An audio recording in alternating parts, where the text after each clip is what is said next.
বিভিন্ন জেলা থেকে কিন্তু অভিযোগ উঠছে, একের পর এক অভিযোগ উঠছে। কোথাও কোথাও কেন্দ্রীয় বাহিনীর বিরুদ্ধেও কিন্তু বিস্তর অভিযোগ। দ্বিতীয় দফায় এখনো পর্যন্ত ২০০০-এর ওপরে অভিযোগ জমা পড়েছে বলে জানা যাচ্ছে। কমিশনে দুপুর ২টো পর্যন্ত ২০০০-এরও বেশি অভিযোগ কেন্দ্রীয় বাহিনী সহ একাধিক বিষয় নিয়ে কিন্তু কমিশনের কাছে অভিযোগ জানানো হয়েছে।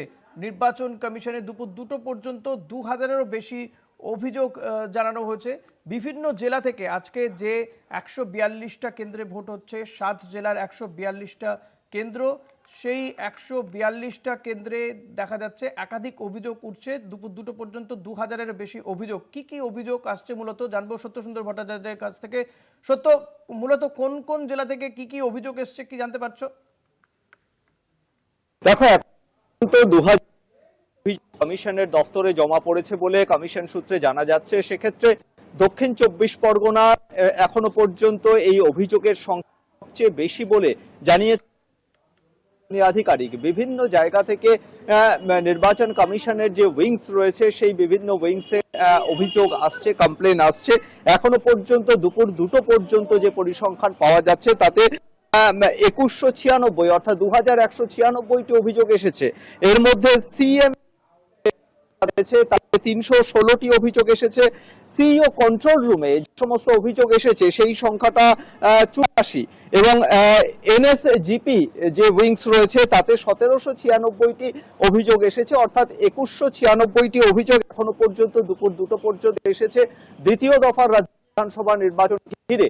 এবং দক্ষিণ ২৪ পরগনা শুধু নয়, বিভিন্ন জায়গায় যে সমস্ত অভিযোগ আছে প্রত্যেকটি ক্ষেত্রে বেশ কিছু ক্ষেত্রে ওয়েবকাস্টিং এর যে ফুটেজ খতিয়ে দেখা হচ্ছে। যেরকম ফলতার ক্ষেত্রে একটি বুথে দেখা গিয়ে অভিযোগ এসেছে যে ইভিএম এ অর্থাৎ ব্যালট ইউনিটে সেখানে কোনো এক প্রার্থীর নামের ওপর প্রতীক চিহ্নের ওপরে সেখানে সেলোটেপ মারা ছিল।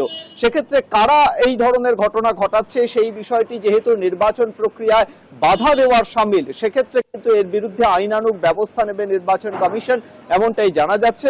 তার সত্য, একের পর এক জেলা থেকে কেন্দ্রীয় বাহিনীর বিরুদ্ধেও অভিযোগ উঠছে। যে খড়দাতে যেমন অভিযোগ উঠেছে যে সেখানকার ব্লক সভাপতি বাড়িতে গিয়ে কেন্দ্রীয় বাহিনী ঘিরে রেখেছে, তাদেরকে হুমকি দেওয়া হচ্ছে পরিবারকে। আরামবাগ থেকে অভিযোগ এসছে যে একটি বিশেষ জায়গায় গিয়ে কেন্দ্রীয় বাহিনী মারধর করেছে সেই অঞ্চলে মানুষজনকে। এই অভিযোগগুলো নিয়ে নির্বাচন কমিশন কি বলছে? কমিশনের কাছে কি তেমন কোনো অভিযোগ জমা পড়েছে?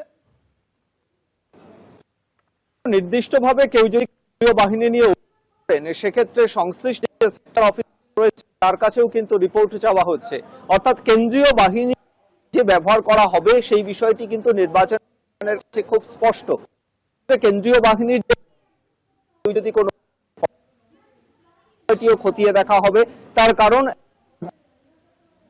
সমস্ত জায়গায় কেন্দ্রীয় বাহিনীর গতি প্রক্রিয়াটাও কিন্তু জিপিএস ট্র্যাকিং এর আওতায় রয়েছে। সত্য, এরই পাশাপাশি যে কমান্ডার রয়েছে, হ্যাঁ সত্য এরই পাশাপাশি দুপুর ১টা পর্যন্ত আমরা দেখতে পাচ্ছি ভোট পড়েছে ৬১.১১%। শহর কলকাতাতে কোথায় কেমন ভোট পার্সেন্টেজ কি জানতে পারছো, বা অন্যান্য জেলাগুলোতে?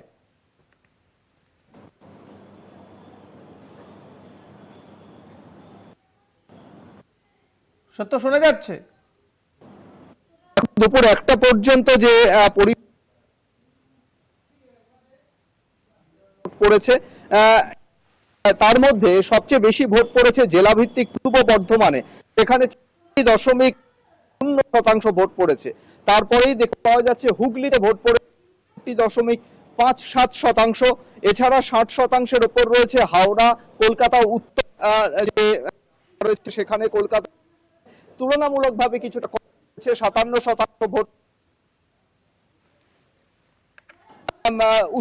সত্য, আপাতত তোমাকে অনেক ধন্যবাদ। কথা বলছিলাম আমাদের প্রতিনিধি সত্যসুন্দর ভট্টাচার্যের সঙ্গে। কমিশনের যে তথ্য, কমিশনের কাছে যে অভিযোগ জমা পড়েছে ২১৯৬টি যেমন অভিযোগ জমা পড়েছে, পাশাপাশি দুপুর ১টা পর্যন্ত ভোট পার্সেন্টেজও জানাচ্ছিলেন আমাদের প্রতিনিধি সত্যসুন্দর ভট্টাচার্য। ৬১.১১% ভোট পড়েছে ওভারঅল। ভবানীপুরে ৫৮.৫৩%, হুগলিতে ৬০% ভোট পড়েছে, হাওড়ায় ৬০.৬৮%, কলকাতা উত্তরে ৬০.১৮% ভোট পড়েছে দুপুর ১টা পর্যন্ত। দক্ষিণ ২৪ পরগনাতে ৫৮.৫৮%, পূর্ব বর্ধমানে ৬৬.৮০% ভোট পড়েছে দুপুর ১টা পর্যন্ত।